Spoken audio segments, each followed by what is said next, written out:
السلام عليكم ورحمة الله تعالى وبركاته. اللهم صل وسلم وبارك على حبيبنا محمد. مرحبا بكم معايا في فيديو جديد في وصفة تاع مملحة اللي هي فطيرة محشية. ان شاء الله تعجبكم، فرجة ممتعة.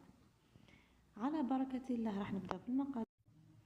عندي حبة بصل كبيرة مقطعة، فلفل وطماطم وملعقة كبيرة مصبرة طماطم مصبرة وجزر وقليل من صدر دجاج ومعدنوس والتوابل. حطيت توابل دجاج والكركم وملعقة صغيرة تاع ملح.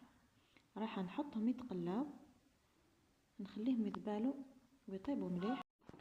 ومن جهة اخرى راح نحضر العجينة. عندي كاس حليب دافئ، ضفت له ملعقة كبيرة ممسوحة خميرة الخبز او خميرة فورية، او ملعقة ممسوحة من السكر. راح نخلي الفارينة او الخميرة عفوا تختمر او تتفاعل بعد حوالي 5 دقائق. بعدها ضفت بياض بيضة والصفار احتفظت به باه ندهن به، وعندي ربع كاس تاع زيت وملعقة صغيرة تاع ملح. راح نخلطهم وبعدها راح نبدا نضيف الفارينة. ضفت حوالي 3 كؤوس على حسب نوعية الفارينة، قدر تستعملوا اقل او اكثر، ولازم تكون العجينة طرية ما تجيكمش يابسة. وبعدها خليتها اختمرت لمدة نصف ساعة، وبعدها حليتها بالحلال على ورق الطهي باه تجيني سهلة باه نحطها في الصينية كنت دهنتها بالزبدة ورشيتها بالفارينة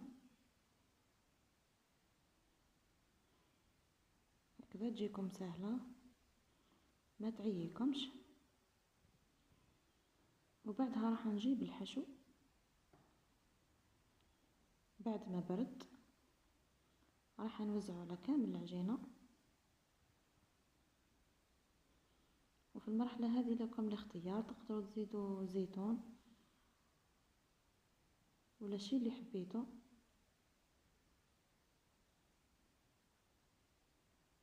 وبعدها جبت جبن مبشور، ولا حبيتوا تزيدوا طري لكم الاختيار. وهنا جبت الطبقة الثانية، العجينة الثانية بعد ما حليتها في ورق الطهي، ونغطي هذيك الطبقة الأولى. وبعدها رايحة نجيب الصفار تاع البيضة اللي كنت خليته واحتفظت به، وضفت له شوية تاع الزيت، وراح نمسح الوجه بالكامل. وبعدها جبت جلجلانية وكمون رشيتهم من فوق. وهنا جبت سكين، انا رسمت فقط خطوط ما قطعتهمش حتى كي نشوفها قريب الطيب ونجبدها من الفرن ونقطعها.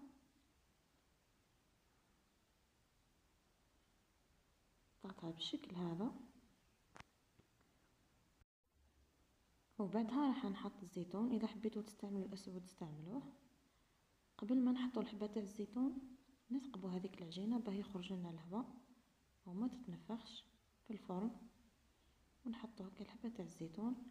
وهنا دخلتها للفرن، وهذه النتيجة بعد ما طابت جات طرية بزاف وبنينة.